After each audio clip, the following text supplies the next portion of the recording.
if I can.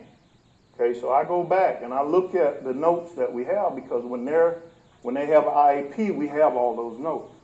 I was looking at the notes and I found out that her father, he was either, I can't remember if he was in a gang or he was with a drug organization. Both of them do the same thing. But he was one of them. And he had did something against the gang or that organization, crime organization. And they wanted to make him, you know, they wanted to make him a point of reference that you don't mess around with us. So they broke in the apartment door and they put everybody on the sofa. She was right next to her dad. They put a 45 to his head, blew his brains out. And it said brain matter was on her. At Henry County Middle School, over here. It's been some years ago, but at Henry County Middle School. And so armed with that information, I say, that's why she hates everybody. She don't trust people. She saw her dad get his brains blown out. And so I knew immediately I had to find a way to get this young lady to trust me and to know that I have her best interest at heart. That's what I did. But once I gained that trust, I was able to implement some strategies to her to help her to manage her behavior. See, that's what behavior specialists do. We teach strategies to students like that have emotional behavior disorders so that they can get back in their regular classroom. Okay? And my goal was to have them out of my class by the time they get in the 8th grade, because the numbers tell us that if they go to high school in a setting like that, only 20% of them graduate. I have had a success rate over 80% so far. And I still have a few groups that haven't come through yet, because I just retired last year. Okay? So I'm pretty successful at getting them to change that behavior. And so the way that I change their behavior, and this is going to be, you know, it's probably every time I tell people this, it sounds crazy because it goes against everything that we've learned. It goes against everything that we humanly think. But simply what I did was I modeled to them the behavior that I wanted them to give me back. So that meant that when they cursed me out, because they did that, I didn't curse them back out. I was respectful. And I said, I'm sorry you feel that way about me, man. I don't feel that way about you. No, but I had a negative point. I had a point system. So it cost them some negative points, but I'm always respectful. Always. So I showed them, modeled to them the behavior that I wanted them to give back to me. That's the first thing. That's the first thing. Now, it takes me about 3 weeks to a month before my classroom goes from being the worst classroom in the whole school, and that's because everybody else don't have EBD kids. But I start out with the worst classroom. Give me a month, I have the best classroom. The best.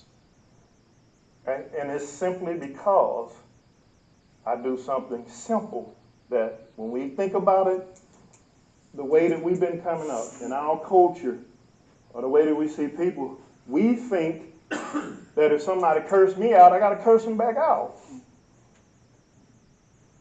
That's what we think. That's why Martin Luther King said, no, nonviolence. Because if we do the same thing they do, nobody's going to change. If you want to be a change agent, you have to show people what the change looks like. That's the tough part. Showing them what the change looks like. No matter what they do, I stay in my good character. And I laugh with them, you know, and I cry with them. But the one thing that I don't do is I don't change and become them. That's the mistake that many teachers make. And I know because I train teachers now. They make that mistake of not modeling to those students the behavior that they want to see. Right? And so that's what I did. Now I had a point system because, and I like to tell you this because I want you to see how my program works so you can get into that mindset. I had a point system. So the students were able to earn 100 points a week. And I had a store set up in the classroom. I had a lot of people, Kroger, Publix, our principal, she was able to go get stuff from everybody.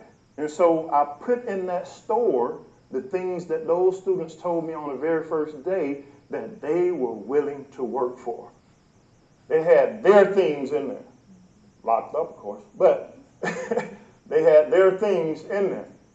And they could get them on Fridays if they have at least 80 points. And I just did it that way because that's what I want you to do in school. I don't do 70, we need to do 80. No, the county policy is 70, but I'm 80. So and that's how I did the point system. So, teachers ask me, they're not going to care about no points. Initially, they're not, because I know this. I've been doing it for a long time, so I know, how it's going to go down. So, I'm going to implement, it's been a few days, showing them thoroughly how the program works, and we're going to start running it. Negative points, you cursing, -2. You out of line, -2. It just goes like that. And so when Friday comes, I don't just give them stuff. I make a big deal out of it. We put on a show. I make the desk, this is kind of like I do, put all the desks on one side or the other, and the students get to walk down. I call their name, based on, the score that they had. And then when I get to the one with the highest score, see, they get more. But when we make the announcement, me and my 2 assistants, we make the announcement, they have their own music, Migos, whatever they want, as long as it's a clean version. They have their music to come down the aisle and dance to. And everybody is just, we're just roaring them on. So it's a big deal, man. It's a really big deal. So that student that don't care on the first day, yeah, he's going to say, F your points, man. Care nothing about no points. But when Friday comes, see, that's the thing that I learned, that when Friday comes, see, on Fridays, I either do 2 things. When I wore my blazer, I took it off, put it on my chair immediately when I got there, because I knew that I was going to have to restrain some folks. That's just, I get to do that, because I've been trained to do it. But I knew that same kid, when he see all of this celebration, and then it don't end with that, once I give them their stuff, we created a room that has PlayStation, that has Xbox, that has like basketball games, just a game room like we grew up in. When I was in Atlanta, we went to the Omni. That's what we created. They get to go there while that kid that didn't care about the points, he had to stay there with me and write 2 pages of what is he going to do to make sure that he makes it the next time. What's my next question from teachers? He's not going to write that either. I know, the first couple of times. I know, he's going to tear it up, I know. But when he finally, about the 3rd or 4th week, when he finally decided that he's going to make it, guess what he's going to owe me? 2 papers that he tore up. And he can't participate until I get those papers, and the one that's due now. So I'm just showing you that because that's what goes into me being effective when I work with students that have really challenging behavior issues. They throw tables, they throw chairs, they fight, and you can only suspend them for 10 days a year. Did y'all know that? If they got an IEP, you can only suspend them 10 days a year. And so, you know, Mr. Wortham had to be smart because I controlled that. You know, the principal didn't suspend them. I controlled all of that. I had to because I didn't want to have to suspend the kid because we know they're going to do something. They're going to make some mistakes. So I don't want to use up all my 10 days and then May come around. You know, in that last week as teachers, we like to relax, man, especially if we got some kids that did some things. They decided to fight because it was the last couple of weeks or whatever. See, I used to try to hold as many of my 10 days as possible for that. You know, so I had to manage those little 10 days. Okay? But the point is that I was effective doing it in a way that I modeled to them the behavior that I wanted them to exhibit to me. Okay? Well, year 13, well, year 12 and a half, which was last year, I went back, something happened.